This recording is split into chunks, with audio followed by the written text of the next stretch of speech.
venir. Qu'est-ce qu'on fait ici à Guédelon?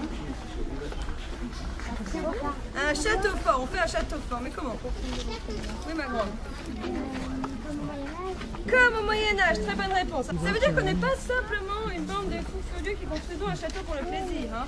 On a, pas que, on est d'accord. On a un but scientifique derrière. On est vraiment là pour faire de la recherche. Hein. On recherche quel type de technique ils utilisaient, quel type d'outils, comment les différents métiers s'organisaient sur le chantier, ne serait-ce que quels sons, quelles odeurs sur un chantier de construction, etc., etc. Alors par contre, comme au Moyen-Âge, c'est un peu large. Hein. Ça dure combien de temps le Moyen-Âge? 1000 ans. Exactement. Ça dure 1000 ans le Moyen-Âge. On le fait commencer en 476 avec la chute de l'Empire romain d'Occident. Et on prend souvent comme date de fin 1492. Alors ça c'est comme 415 normalement, vous connaissez bien. La découverte de l'Amérique par Christophe Colomb. Alors 1000 ans c'est très long. Hein. En 10 siècles, les techniques de construction ont le temps d'énormément changer. On ne construit pas du tout le même château au début et à la fin du Moyen-Âge. Par exemple, avant le XIe siècle, on construit plutôt des châteaux qui sont en bois.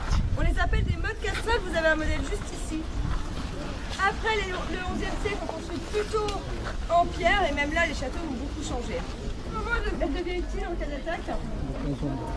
Voilà, quand les ennemis sont à l'intérieur du château, si vos ennemis sont à l'intérieur, vous êtes très mal partis. On peut même considérer que c'est la fin quand même. Le seigneur soit là, généralement quand on attaque un château, c'est quand même pour le seigneur. Pour l'instant, il n'est pas là, donc ça sert à rien. Donc on n'a pas écarté, mais on aurait dû le faire. C'est là qu'il y a le chemin de ronde aussi. Crénelé, ça veut dire qu'il y a des créneaux et des merlons. Les enfants, quand vous dessinez des châteaux, vous faites des carrés comme ça, des carrés pleins et des carrés vides. Ça s'appelle le château d'entrée. Ça va être l'entrée du château et tout son système défensif. Déjà, vous allez avoir un pont. Et là, je vais vous décevoir. On n'a pas de pont-levis ici. N'oublie pas. Le seigneur, il va vivre dans la tour maîtresse. C'est la partie la mieux protégée du château. Dans le logis seigneurial, vous allez avoir de différentes choses, mais pas la chambre du seigneur. Déjà, vous allez avoir la cuisine. C'est le petit carré ici sur mon plan. Et à côté de la cuisine, vous avez une grande salle. Qu'est-ce que c'est? La salle à manger, non. Le cellier, oui. Il est grand ce cellier, hein, parce que dedans, vous devez pouvoir stocker la nourriture pour tous les habitants du château pendant tout l'hiver. Eh bien, le voici, ce château. Il est pas mal quand même. Ce qu'on a ici, ça s'appelle du grès.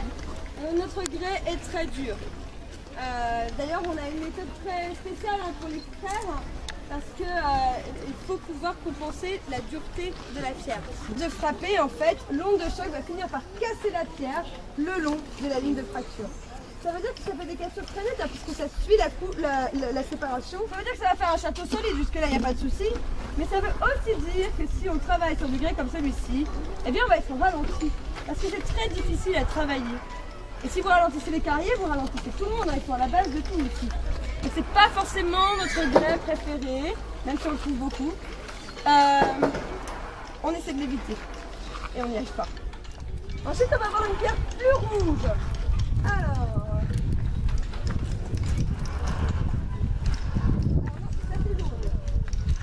Ce grès-là, c'est un grès franc. C'est un grès qui va être toujours assez dur pour la construction. C'est une bonne pierre de construction, mais il est quand même un peu moins dur. Ça veut dire que pour nous, il est beaucoup plus facile à travailler. C'est vraiment le grès qu'on préfère ici. Alors, on a fait la précédente là. Elle s'effrite complètement. C'est une très mauvaise pierre de construction en fait. Si on l'appelle la pouffe, c'est parce que quand on tape dessus, elle s'écrase, ça fait pfff. D'accord? C'est une mauvaise pierre de construction et pourtant, on l'utilise quand même.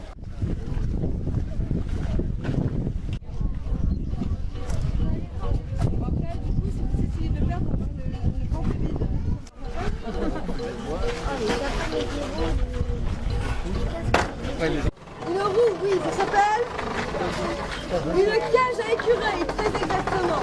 Ça sert à quoi?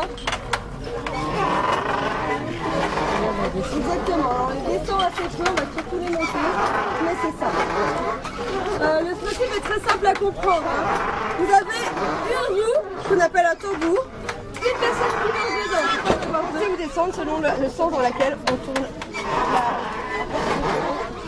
Ce genre d'engin de levage, on sait que ça existe au XIIIe siècle. En fait, ça existe bien avant ça, mais il y a des choses qu'on utilise. Ensuite, au XIIIe siècle, ça existe, on en est sûr, on a des preuves. Regardez pas. la cage à écureuil, ainsi que l'échafaudage comme j'ai au-dessus de la tête. Alors par contre, c'est tout à l'heure un monsieur qui était sceptique. Je ne sais plus qui c'était. Qui compose ma cage. Oui, ça c'est pas très médiéval.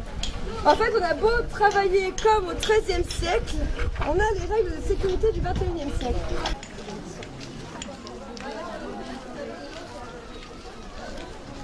Vous avez des grandes lignes comme ça de trous qui ont été rebouchés et ceux-ci ne sont pas encore rebouchés. Alors, vous n'avez pas des anciens échafaudages. Nous, on les rebouche parce qu'on voudrait éviter de laisser une belle échelle à l'ennemi, ce serait dommage. Mais on les rebouche de manière à les reconnaître, on les voit bien. La pierre est un peu différente, mais surtout le mortier autour. On a monté les murs là, avec nos échafaudages. Vous avez remarqué quand même que mes murs ne sont pas tous, enfin les pierres en tout cas ne sont pas toutes les mêmes.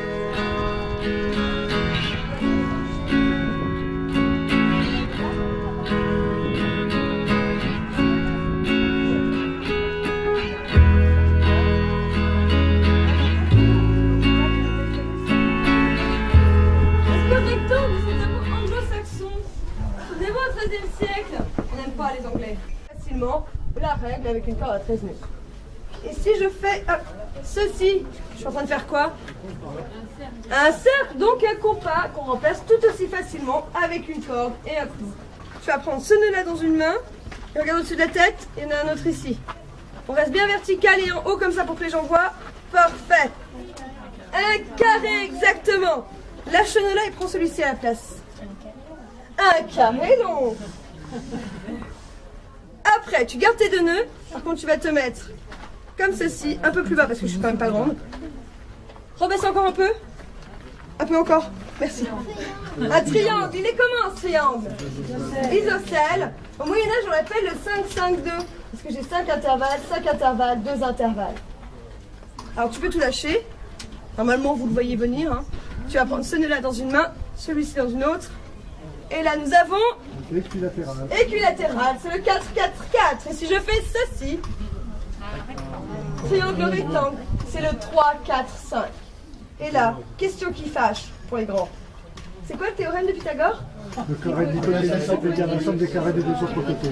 Exactement. Le carré de l'hypoténuse est égal à la somme des carrés des deux autres côtés. Ça vous paraît compliqué, les enfants? Ça ne l'est pas du tout. Regardez, 3 fois 3. 9, 4 fois 4, 16, 16 plus 9, 25, 5 fois 5, 25, du coup mon angle est droit. Je suis pas sûre qu'au fond vous ayez compris les garçons. Regardez, les deux côtés qui sont au niveau de l'angle droit, si vous les multipliez par eux-mêmes, et qu'ensuite vous additionnez les chiffres que vous avez, c'est la même chose que le grand côté multiplié par lui-même. Et là j'ai un angle droit. Vous comprendrez mieux quand vous serez en 5e. 4e même, je crois. Alors ça veut dire que tout aussi facilement que pour la règle et le compas, je remplace l'équerre avec une corde et quelques clous. Tu vois les deux nœuds au milieu? Tu les prends dans une seule main ensemble, comme ça, et tu les lèves. Tu lèves, tu lèves, tu lèves, tu lèves, tu lèves. On peut faire des volumes avec une corde à 13 nœuds. Elle est pas géniale cette corde quand même. Enfin, une pyramide dans un château par contre. Ça fait penser à un toit à 4 pans par exemple. Et puis c'était pour vous embêter parce qu'en fait pyramide c'est tout à fait juste puisque ce sont les Égyptiens qui ont inventé la corde à 13 nœuds. Alors c'est pas une corde à 13 nœuds en Égypte, c'est une corde à 7 nœuds. 7 nœuds c'est 6 intervalles, c'est tout juste la moitié de la mienne. Donc ça fonctionne exactement pareil. C'est quoi ton prénom ma grande? Alors merci Margot, merci Jules.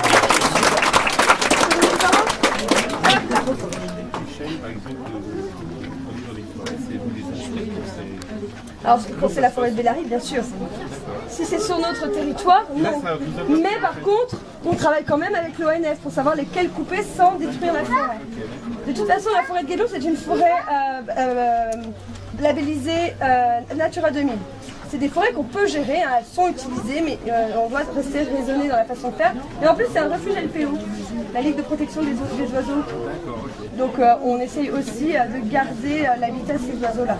C'est pour ça qu'on fait très attention à notre forêt. Bonne journée. Merci bien.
essayez en fait d'optimiser la forme dans un tronc.